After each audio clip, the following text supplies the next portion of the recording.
Hello mga sir, itong meron sa ating dinala sa ating isang Yamaha Mio Soul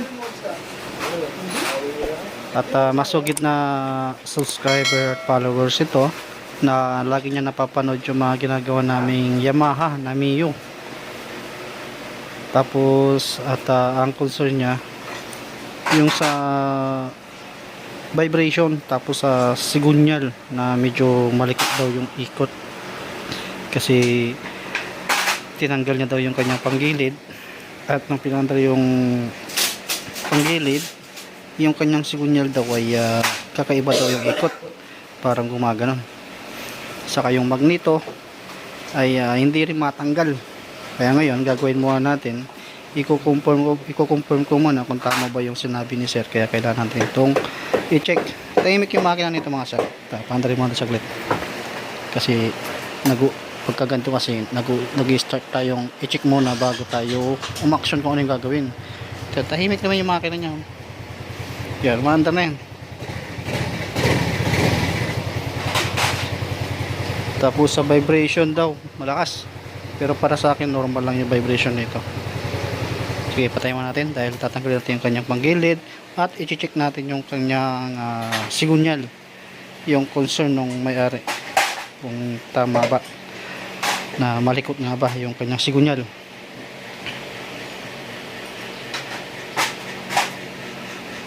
Tapos pulley tatanggalin natin, pero ibabalik din natin yung pulley saka yung backplate para hindi umingay. Okay, tanggalin natin para ma-confirm natin kung tama ba yung sinabi ni sir.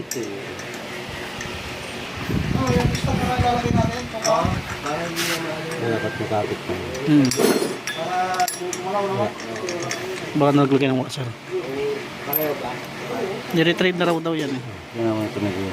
Sa tornilyo. Wala na yung wala na yung thread nya. Ayun, kalbo na.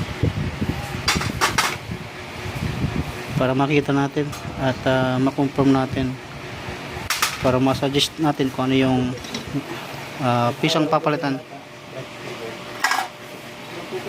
Malikot daw yan. Pag umikot daw o pag pinandar niya na, itong sigunyal niya ganoon daw ang ikot. Kaya para malaman natin, yan, pandarin natin, balik natin yan para hindi umingay yung one way clutch. Yan, di kasi tulad ng mga click to na hindi gumagamit ng starter, wala nang kapit yung maliit na.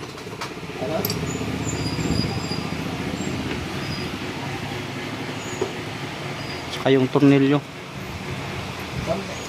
dalawa na lang yung ipin, kunting ikpit.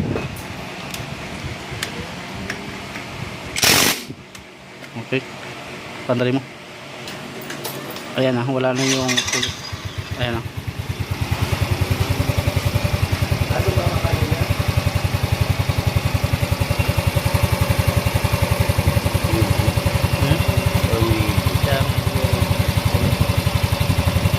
Kasi yung ikot, yan yung concern ni customer na ganoon daw yung ikot, kaya daw malakas mag-vibrate. Tapos yung isa pang concern niya yung magneto rin. Kaya ngayon gagawin natin ay na-confirm naman natin na ipatay mo ulit, tapos pandarin mo ulit. Kaya matandaan mo.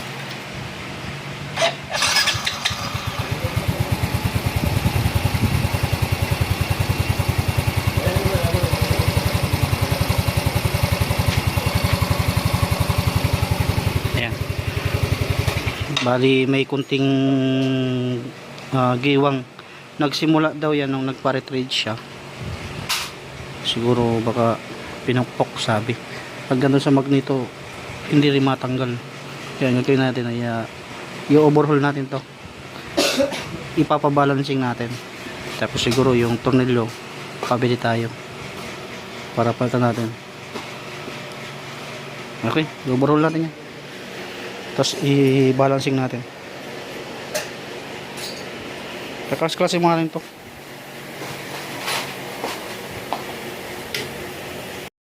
Okay, tanggal na yung mga wire, throttle body, kable. Ayan. At yun ang wawalwalin natin para mapabalancing natin. At mayroon pa kasi tayong isang i-check dun sa may part ng magneto. Kasi sobra daw hirap tanggalin yan. Kaya tatry natin.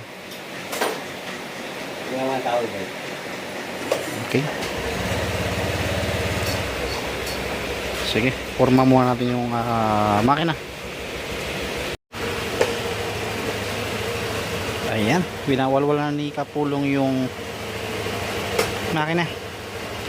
At syempre yung mga tornilyo, segregate nyo para hindi na kayo maghanap-hanap.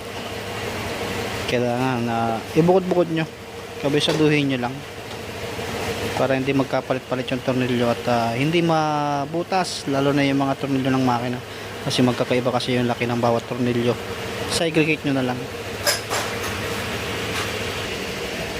Yan, bumusal na nga yung yung sigunyal nya.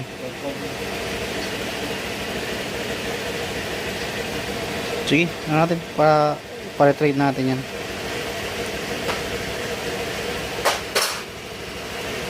Tignan natin. Ayaw kasi ni sir na yung ginagamitan ng ng malaking puller pa yung tatanggal, yung pinangmamaso ng ganon. Ayaw ni sir ng ganon. Kasi baka daw sira yung crankcase nya. Kaya check natin.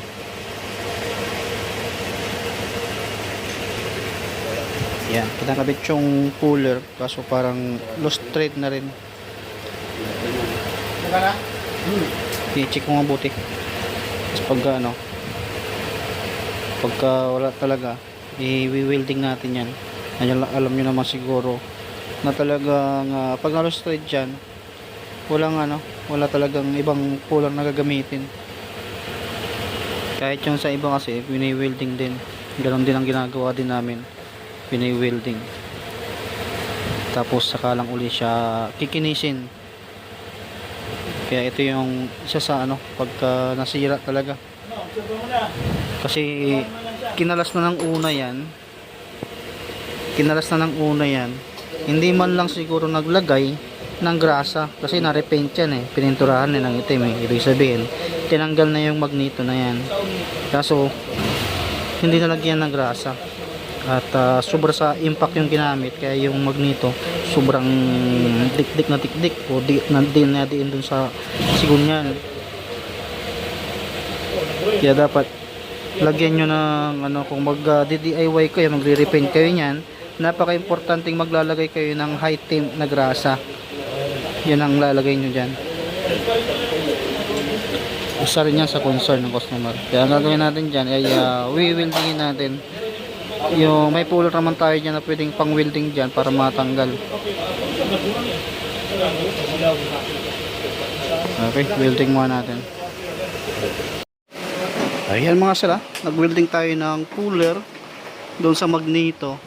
Saka natin siya i-impakin.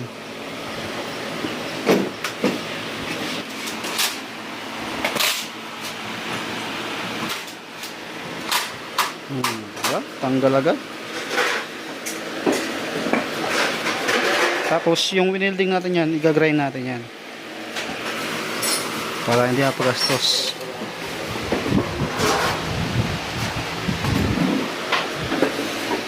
Yan, pwede natin i-overhaul. Tapos tatanggalin natin yung grinder, gagamitin natin dyan. Okay, tanggalin na.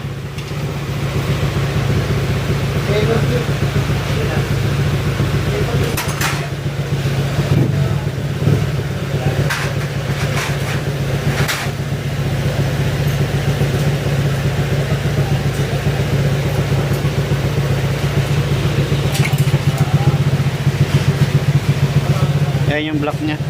may natin check, crash muna natin. Tapos sunod natin pag-iiwalay ito. Basta pag first time nyo nito, segregate nyo lang yung ano, yung mga pisang tatanggalin nyo. Iba yung lagayan mo rito, iba yung lagayan mo doon, iba yung lagayan mo dito, para hindi ka malito. Ganoon lang din naman ang gagawin mo dyan. Di baling matagalan ka, kung personal use mo naman yung motor mo, kung sayo naman yan, okay lang, huwag mo madaliin. Ang mahalaga dyan ay yung mabilis mong may kabit, hindi ka magkamali, magkapalit ang pisa, ganun, mas okay yon. Ito, tanggalin mo natin itong kulit. Okay, nakalasan natin yung ano, sa ano yan, mayroong spring doon na naiwan sa ilalim. Yung spring sana sa oil seal. At ito yung ipapabalancing natin, tapos i-check din natin yan. Totally hindi naman kasi maingay yung kanyang makina, kumbaga malikot lang yung kanyang problema.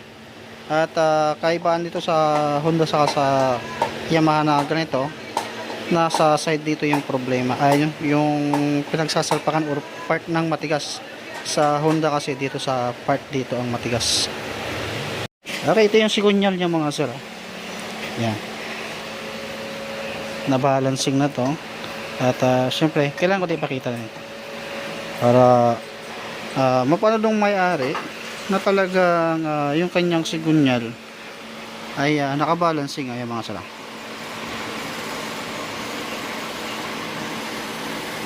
papantay ikot kabila, kasi kung hindi pantay yan, yung ito saka ito magkakaganyan yan, kumbaga pag ganyan tapos pag ganito. At makikita mo rin dito na hindi pantay. Ito pantay na pantay.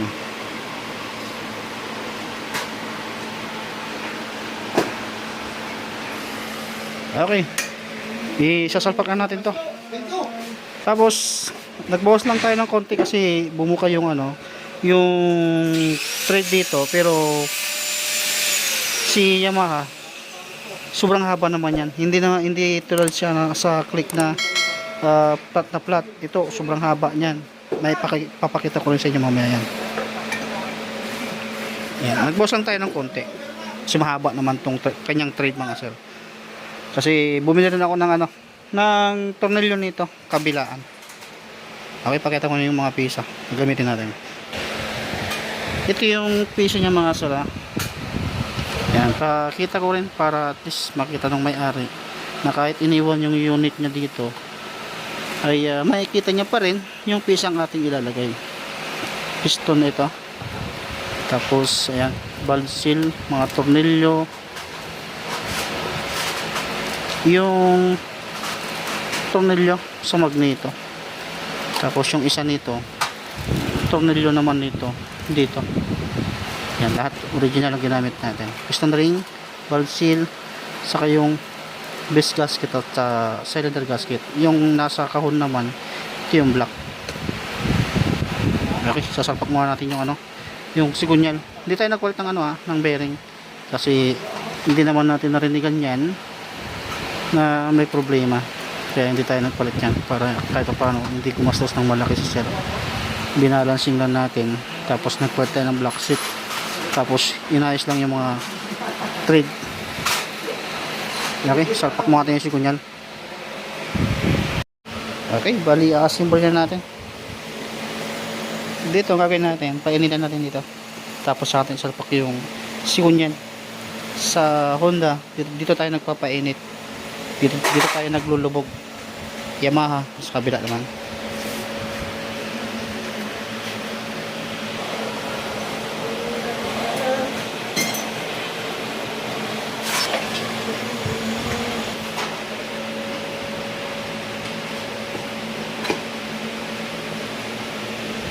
Okay, tapos dowel pin, huwag rin kakalimutan. Saka lagyan ng Vitagrey para hindi mag-leak. Yan, ito naman. Lalagyan natin ng Vitagrey, dowel pin, dalawa yan. Saka isalpak nyo lang ganun yan.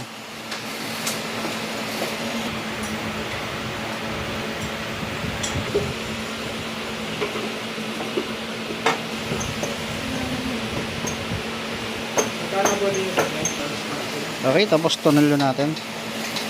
Basta kung kayo ang nagkalas nyan mga sir at kayo din magbabalik nyan, ay madali nyo na siyang maibalik. Basta yung pinaka-importante, segregate nyo lagi yung mga pisa nya para hindi kayo malito. Ito, pinagalo-halo na namin dahil kabisado na.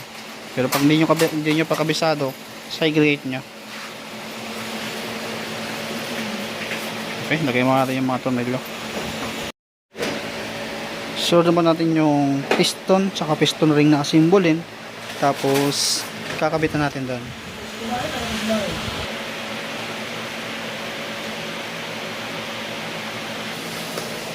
Nalagay na yung ay base gasket, dowel pin. Huwag nyo rin kakalimutan na hindi malagyan. Kumpletuhin nyo, kung 4 yan dapat 4 din. Huwag nyo hayaan na isang dowel pin lang ang nawala, ay i-ignore nyo na. Dapat mabuo, kasi ang trabaho ng dowel pin, siya yung tagasakto para hindi masira or hindi ma-deform or umikot yung block, para hindi madaling gasgas or magasgasan.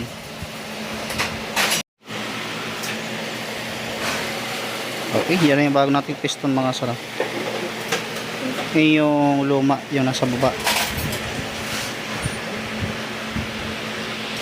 Okay, simbolin mo natin yung piston na ilagay yung piston ring, tapos ilalagay na natin sa connecting rod at isosolve na natin yung block.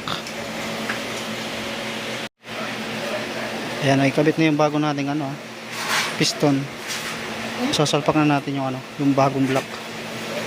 Lahat ng ginamit nating pisa dito ay lahat original. Hindi naman din kasi kami nag-install ng aftermarket kung sa amin manggagaling yung pisa. Kung sa inyo mga galing kami ang magkakabit, pwede naman. Pero kung konti lang din naman diferensya ang presyo sa original, mas maganda mag-original na lang kayo. Yung original nito na isang set 3 plus mga sir.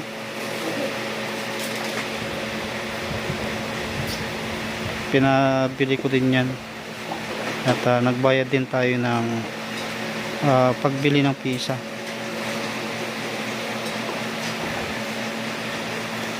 Okay, lagay na natin. Basta yung yung gap ng piston ring, huwag nyong pagtatapat-tapatin para hindi umusok. Baka mamaya magulat kayo, kabago-bago kanyo umuusok. Yan pala ay nagkatapat na yung gap ng piston ring, di uusok. Ipaikis nyo lang.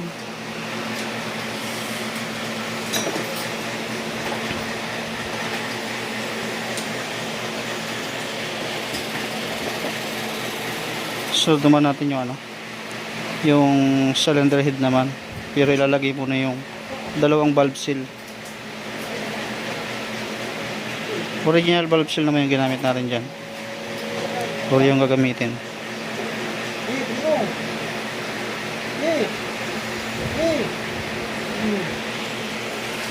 Itong gasket, ayan, hindi tayo naglagay ng sealant dyan kasi bago naman yan. Pag bago, huwag na kayo maglalagay ng sealant.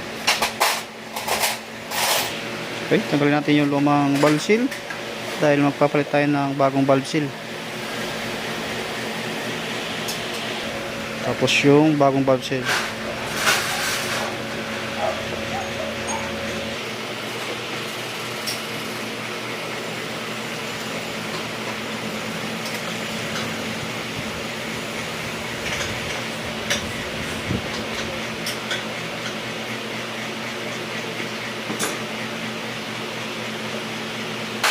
After na valve seal, yung mga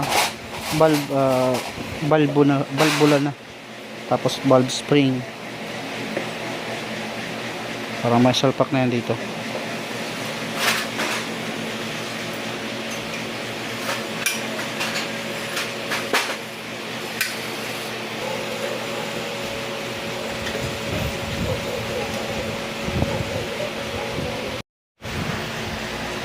Tapos na yung assemblin yung head, ay ilalagay naman na natin At syempre, bago nyo ilagay yung sprocket cam, top dead nyo muna sa magneto. Tapos doon sa cams kailangan parehas na naka TDC. Huwag nyo kakalimutan, hindi pwedeng maging advance or delay yung adjust or timing, dahil maaaring hindi aandar yan or tutukod. Kaya yan yung mga number 1 na dapat yung i-double check na maayos. Tapos huwag nyo rin kalimutan sukatan ng valve clearance. Check nyo na lang yung valve clearance. Makikita nyo naman yan sa sa loob ng ng U-box ng motor nyo. Doon nyo makikita valve slash, ganyan nakalagay. Tapos CVT, magneto, timing chain, tensioner, kaya tambutso. Pwede natin itong i-install sa Miosol I. Okay, lagyan natin sprocket cam.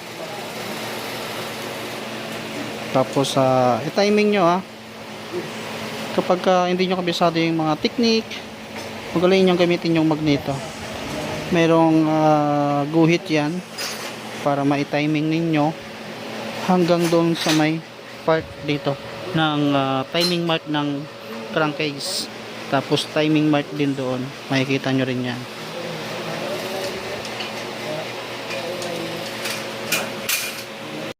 Okay, natakpan na natin yung head,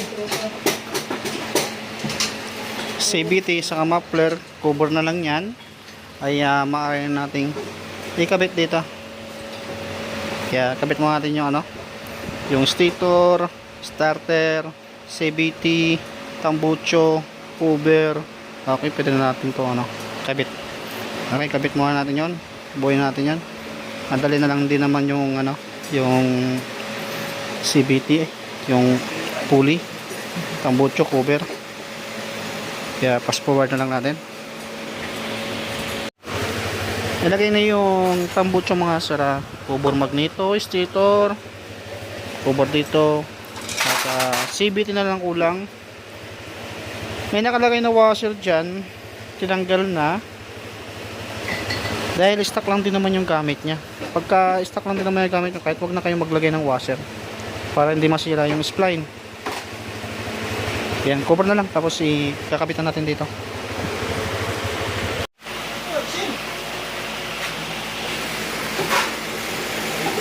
Okay, yan let's work in na. Tapos kakabit mo natin lahat. Maya papandayin natin.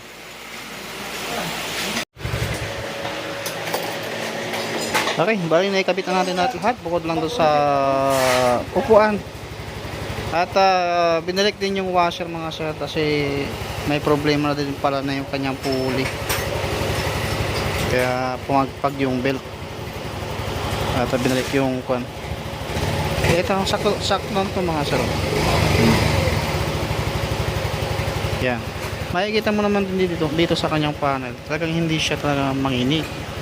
Dito nung iba na sobrang vibration, nakada mo parang na. Ito okay lang to. Okay na siya. Tapos da-diagnose, check kung tama yung minor. At after nun ibabalik na yung upuan. At syempre kailangan pang i-break into uli mga sir, kasi bago yung block niya. Okay, balik natin yung upuan niya, tapos diagnose, tapos goods na. At pwede na lang itong kunin bukas. Okay, goods na. Ayan, timing yung mga kaninyo. Ayan, bali iroroti sa labas. At ito pa yung mga ating ginagawa. Okay, dito na lang tapos yung video natin mga sir. Pa-share na rin mga sir. Thank you.